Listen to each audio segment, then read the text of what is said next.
ये बात उन दिनों की है जब बुद्धा मरवन में अपना समय व्यतीत कर रहे थे। इस समय तक बुद्ध की प्रसिद्धि दूर दूर तक फैल चुकी थी। बहुत दूर दूर से लोग अपनी चिंताओं और परेशानियों का समाधान हेतु बुद्ध के पास आते थे।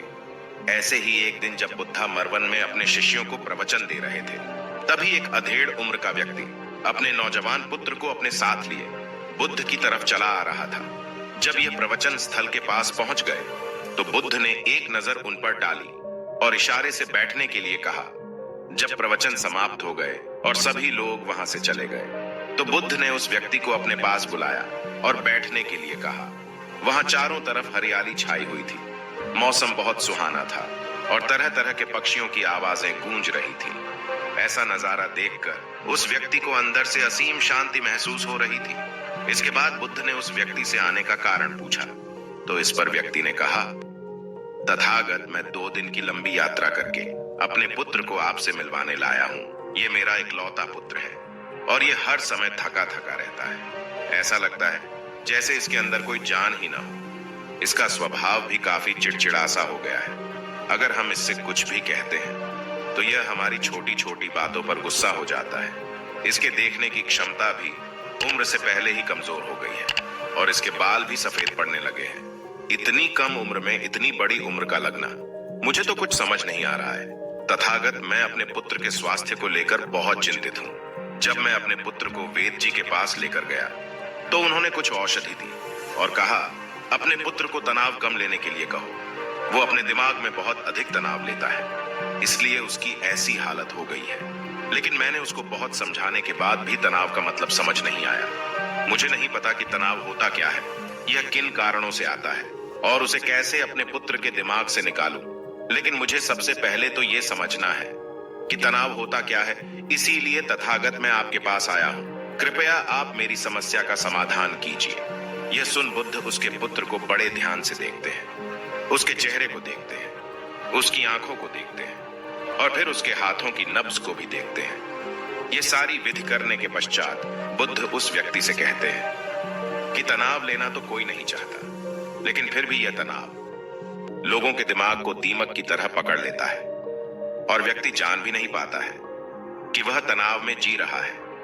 लेकिन अगर व्यक्ति तनाव के कारणों को अच्छे से समझ लेता है और तनाव के बारे में कोई ऐसा पैमाना बना लेता है जिससे वह जान सके कि वह कितने तनाव में है, तो वह इस समस्या का समाधान भी खोज सकता है।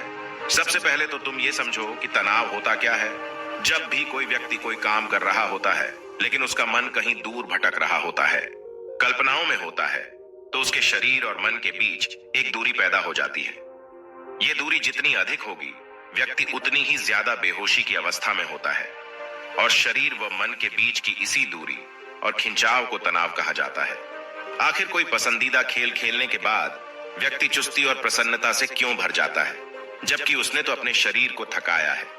लेकिन समझने वाली बात यह है कि खेलते समय मन और शरीर एक साथ पूरी तरह से उस खेल में केंद्रित होते हैं, जिससे शरीर और मन के बीच दूरी पैदा नहीं होती और कोई तनाव पैदा नहीं होता।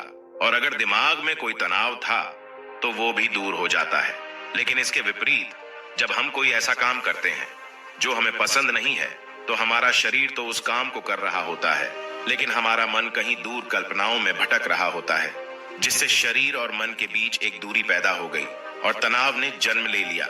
इसीलिए व्यक्ति को एक समय पर सिर्फ एक ही काम करना चाहिए और अपने तन और मन की सारी शक्ति उसी एक काम पर लगा देनी चाहिए, जिससे व्यक्ति के अंदर तनाव पैदा ही ना हो। इसके बाद बुद्ध ने कहा, तनाव पैदा होने के मुख्य 8 कारण होते हैं और जिसने इन कारणों को समझ लिया वो जीवन भर तनाव मुक्त रह सकता है। मुख्य कारणों में सबसे पहला कारण है अति महत्वाकांक्षी होना। महत्वाकांक्षी होना अच्छी बात है, लेकिन क्या कभी आपने इस बात पर ध्यान दिया है कि इंसान के लक्ष्य कभी पूरे ही नहीं होते हैं।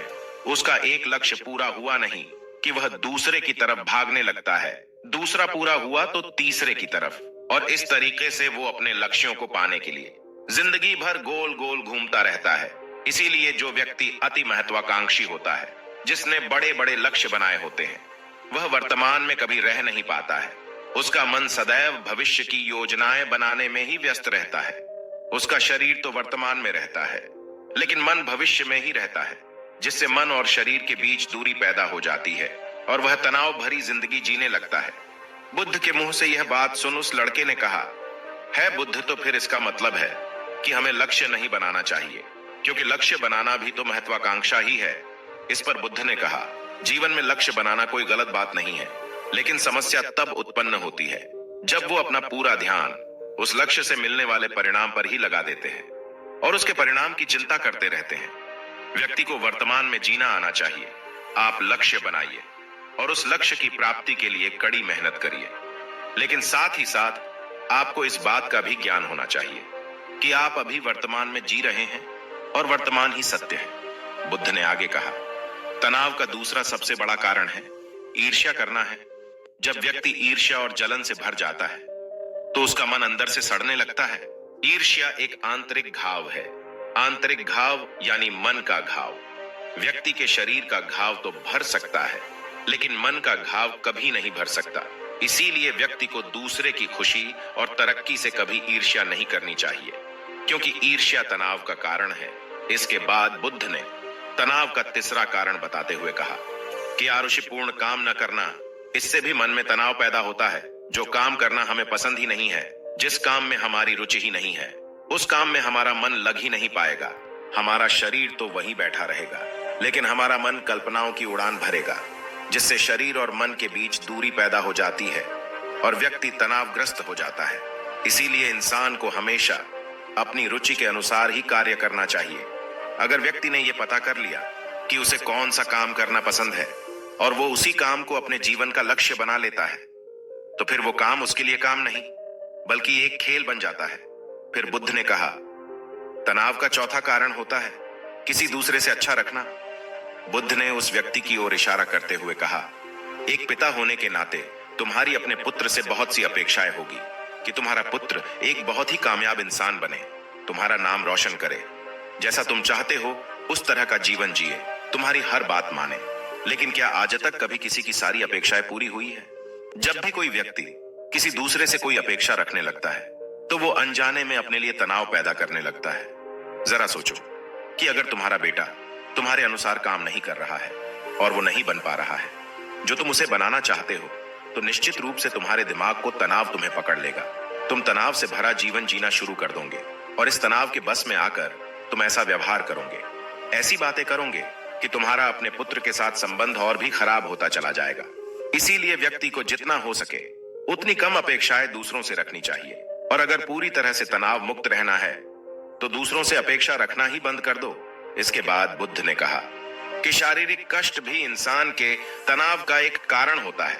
जब व्यक्ति किसी शारीरिक पीड़ा से गुजर रहा होता है तो उसका पूरा ध्यान अपने उस शारीरिक दर्द पर होता है और वो पूरे दिन बस उसी के बारे में सोचता रहता है, जिससे उसका मन दुख के विचारों से भर जाता है और ऐसी स्थिति में व्यक्ति तनावग्रस्त रहने लगता है। यह सुन उस व्यक्ति ने कहा कि हे बुद्ध, शारीरिक दुख तो किसी भी व्यक्ति को हो सकता है, तो फिर क्या हुआ? व्यक्ति जीवन भर तनाव में ही जिएगा? इसका जवाब देते हुए बुद्ध ने कहा कि इंसान को यह बात समझनी चाहिए कि हमारा जीवन दुखों का आधार है। जैसे जैसे हमारा जीवन आगे बढ़ता है, इसमें दुख आते हैं, बीमारियां आती है और फिर अंत में मृत्यु भी आती है। तो बीमारियां इंसान के जीवन का अभिन्न अंग है, कोई इनसे बच नहीं सकता। बस किसी किसी के जीवन में ये समय से पहले आ जाती है तो किसी के बाद में आती है। जब इंसान का मन इस बात को अच्छे से समझ लेगा तो फिर वह अपनी बीमारी के बारे में सोच सोच कर ज्यादा तनाव नहीं लेगा, क्योंकि यह हमारे जीवन का अभिन्न हिस्सा है और इसके लिए व्यक्ति को शारीरिक रूप से भी अभ्यास करते रहना चाहिए। अपने जीवन में व्यायाम और स्वस्थ जीवन शैली को भी जगह देनी चाहिए ताकि उसका शरीर लंबे समय तक निरोगी रहकर सही से काम कर सकें। तनाव का अगला कारण होता है अपनी योजनाओं को समझने के लिए समय न देना। कुछ लोगों के दिमाग में कोई विचार आया ही नहीं कि वो बिना सोचे समझे उस पर काम करना शुरू कर देते हैं, और जब उस काम में उन्हें असफलता मिलती है तो वह तनाव से भर जाते हैं, क्योंकि उन्होंने उस काम को शुरू करने से पहले उसके बारे में पूरी जानकारी इकट्ठा नहीं की थी। इंसान को कोई भी काम शुरू करने से पहले उसके अच्छे और बुरे परिणामों के बारे में ठीक से सोच विचार कर लेना चाहिए।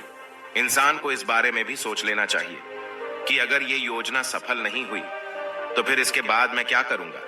इसलिए व्यक्ति को अपनी योजनाओं को ठीक से समझने के लिए पूरा समय देना चाहिए, ताकि बाद में उस योजना की वजह से तनाव पैदा ना हो। तनाव का 7वां सबसे बड़ा कारण है टाल मटोल करना, आज के काम को कल पर टालना। आप लोगों ने ये कहावत तो सुनी होगी कि आलस्य इंसान के शरीर का सबसे बड़ा शत्रु है। इंसान आलस्य की वजह से आज के काम को कल के लिए टाल देता है और फिर काम को टालना उसकी आदत बन जाती है।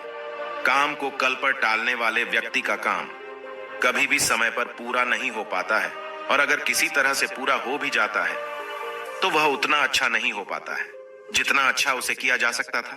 और फिर यह बात व्यक्ति के अंदर तनाव पैदा करती है। लेकिन काम को टालना या काम को एकदम अंत समय पर करना एक आदत है, इसीलिए व्यक्ति ना चाहते हुए भी बार बार अपनी इस आदत का शिकार बन जाता है और काम को टालता रहता है। और फिर जब काम की समय सीमा पास आ जाती है तो वह तनाव से भरकर काम को पूरा करने का प्रयास करता है। इसीलिए तनाव मुक्त रहने के लिए व्यक्ति को काम को टालने की आदत छोड़नी पड़ेगी, और यह तभी संभव है जब व्यक्ति काम को समय से पहले खत्म करने का निश्चय करे। सबसे आखिरी और सबसे प्रमुख कारण जो तनाव का होता है वो है ज्यादा सोचना। लगातार सोचते रहना भी एक बीमारी है, और यह उस व्यक्ति में सबसे ज्यादा पाई जाती है जो सिर्फ कल्पनाएं करता है, जो अतीत की घटनाओं और भविष्य की बातों के बारे में सोचता रहता है, जो बेवजह के अनुमान लगाता रहता है। इसीलिए व्यक्ति को ज्यादा सोचने की आदत पर लगाम लगाना चाहिए। इसके लिए जितना हो सके खुद को काम में व्यस्त रखना चाहिए और हर दिन ध्यान का अभ्यास करने को अपने जीवन का हिस्सा बना लेना चाहिए। बुद्ध के मुंह से यह सारी बातें सुनकर उस व्यक्ति ने हाथ जोड़कर कहा, बुद्ध, मेरा पुत्र तो अभी मात्र 20 वर्ष का ही है और इसमें अभी इतनी समझ भी नहीं है कि यह आपकी बताई सारी बातों का एक साथ पालन कर सकें। आप कृपया करके तनाव मुक्त रहने का कोई आसान सा तरीका बता दें जिससे मेरा बेटा उसका अनुसरण भी कर सके और तनाव मुक्त भी रह सके।